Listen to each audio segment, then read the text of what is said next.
പ്രിയ പ്രേക്ഷകർക്ക് സീരിയൽ ന്യൂസിലേക്ക് സ്വാഗതം. കൂടുതൽ സീരിയൽ ന്യൂസുകൾ അതിവേഗം ലഭിക്കുന്നതിന് ഈ ചാനൽ സബ്സ്ക്രൈബ് ചെയ്യുക. ബെൽ ഐക്കൺ മറക്കാതെ ക്ലിക്ക് ചെയ്യുക. വീഡിയോ ഇഷ്ടമായി എങ്കിൽ ലൈക്ക് ചെയ്യാൻ മറക്കരുത്. താൻ പ്രഗ്നന്റ് ആണ് എന്നുള്ള കാര്യം എല്ലാവരും ഇനി അറിയുകയാണ് എങ്കിൽ എന്താണ് സംഭവിക്കുക എന്നറിയാതെ ആകെ പകച്ചു പോയിരിക്കുകയാണ് ഇപ്പോൾ ഇഷ. മാത്രവുമല്ല, കാര്യങ്ങൾ എല്ലാവരും അറിയാതിരിക്കാൻ ശ്രദ്ധിക്കണമെന്നുള്ള തീരുമാനം എടുത്തുകൊണ്ട് മുന്നിലേക്ക് പോകുമ്പോഴാണ് ഇഷയെ ഞെട്ടിച്ചുകൊണ്ടുള്ള വഴിത്തിരിവ് ഉണ്ടാകുന്നത്.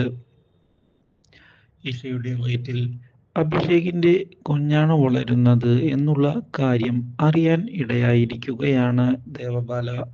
അപ്രതീക്ഷിതമായ ഈ സംഭവം ദേവബാലയെ ഞെട്ടിച്ചു കളഞ്ഞതിനെ തുടർന്ന് ഇനി എന്ത് ചെയ്യണം എന്ന ചോദ്യം ബാക്കിയാവുകയാണ്. ദേവബാലയുടെ മുന്നിൽ ഒരിക്കലും ഇങ്ങനെയൊരു വഴിത്തിരിവ് ദേവബാല പ്രതീക്ഷിച്ചിരുന്നില്ല. ഇങ്ങനെ ഒരു ചതി ഉണ്ടാവുകയില്ല എന്നാണ് ദേവബാല വിചാരിച്ചത്.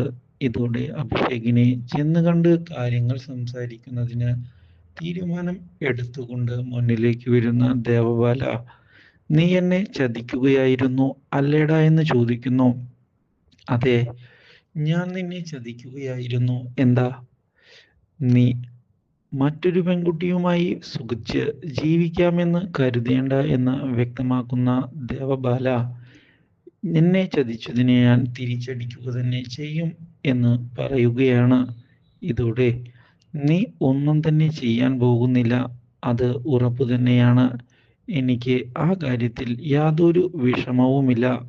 കാര്യങ്ങൾ എങ്ങനെയാണ് ഹാൻഡിൽ ചെയ്യേണ്ടത് എന്ന് എനിക്ക് കൃത്യമായി അറിയാം. അതുകൊണ്ട് തന്നെ നീ എന്നെ കൂടുതൽ പഠിപ്പിക്കാനൊന്നും നിൽക്കേണ്ട ആവശ്യമില്ല. മനസ്സിലായോ? ഇത് കേൾക്കുന്ന ദേവബാല, നിന്നെ ഞാൻ അങ്ങനെ വെറുതെ വിടില്ലടാ. എൻ്റെ ജീവിതം നശിപ്പിച്ച നിന്നെ ഞാൻ ജയിലിനുള്ളിലാക്കും, അത് ഉറപ്പു തന്നെയാണ്. നീ എന്നെ ഒന്നും ചെയ്യാൻ പോകുന്നില്ല. ഞാനും ഇഷയും കുഞ്ഞും ഒരുമിച്ച് വളരെ സന്തോഷത്തോടെ ജീവിക്കുന്നത് ഞാൻ കാണിച്ചു തരാം. അതും നിന്റെ മുന്നിൽ വെച്ച്. നിനക്ക് ഈ കാര്യത്തിൽ ഒന്നും തന്നെ ചെയ്യാൻ സാധിക്കുകയില്ല. ഇതോടെ മാനസികമായി ആകെ തകർന്നു പോയിരിക്കുകയാണ് ഇഷ. ദേവബാല മാത്രവുമല്ല, ഇതോടെ ഇഷയെ പോയി കാണണമെന്നുള്ള തീരുമാനം എടുക്കുന്ന ദേവബാല ഇതേ തുടർന്ന് ഇഷയുടെ മുന്നിലേക്ക് എത്തിയിരിക്കുകയാണ്. അപ്രതീക്ഷിതമായ ഈ കടന്നുവരവ് ഇഷയെ ആകെ ഞെട്ടിച്ചു കളയുന്നു. ഇഷയൊരിക്കലും ഇങ്ങനെയൊരു കണ്ടുമുട്ടൽ വിചാരിച്ചിരുന്നതല്ല. ഇതോടെ ഇനി എന്തു പറയും എന്നറിയാതെ പകച്ചു നിൽക്കുന്ന ഇഷ ദേവബാലയോട് എന്താണ് കാര്യമെന്ന് ചോദിക്കുന്നു. നീ പ്രഗ്നന്റ് ആണ് അല്ലേ? നിന്റെ വയറ്റിൽ അഭിഷേകിന്റെ കുഞ്ഞാണ് വളരുന്നത് എന്നുള്ള കാര്യവും ഞാൻ അറിഞ്ഞിട്ട് തന്നെയാണ് ഇവിടേക്ക് വന്നിട്ടുള്ളത്. നിങ്ങൾ രണ്ടുപേരും കൂടി എന്നെ ചതിക്കുകയാണ്. ഞാനത് സമ്മതിച്ചു തരില്ലടി. നിന്റെ കുഞ്ഞിനെ കൊന്നിട്ടായാലും ഞാൻ എൻ്റെ അഭിഷേകിനെ സ്വന്തമാക്കുക തന്നെ ചെയ്യും.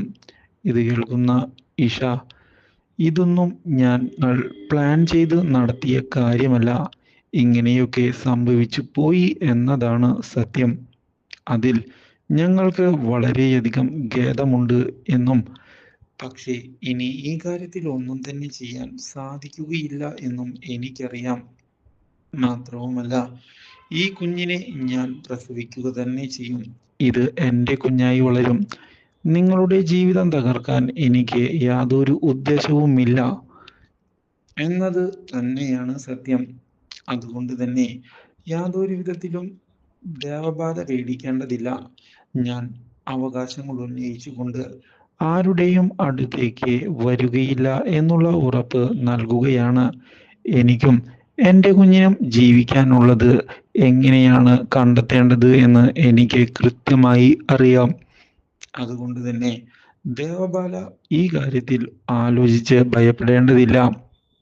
എൻ്റെ അഭിഷേകിനെ നീ സ്വന്തമാക്കാൻ വരില്ലേ? ഇത് ദേവബാല ചോദിച്ചതിനെ തുടർന്ന് ഒരിക്കലും ഞാനായി നിന്റെ ജീവിതം തകർക്കാൻ വരില്ല എന്ന് ഞാൻ ഉറപ്പു നൽകാം. ഞാനും എൻ്റെ കുഞ്ഞും സന്തോഷമായി ജീവിക്കും. അത്രയേ എനിക്ക് നിന്നോട് പറയാനുള്ളൂ. അതിൽ കൂടുതലൊന്നും നിന്നോട് എനിക്ക് പറയാനില്ല. ഇത് കേട്ടതിനെ തുടർന്ന് ആകെ ഞെട്ടിപ്പോകുന്ന ദേവബാല ഇനി എന്താണ് ചെയ്യേണ്ടത് എന്ന ചോദ്യത്തിന് മുന്നിൽ പകച്ച് നിന്നു പോവുകയാണ്. Do like, share and subscribe.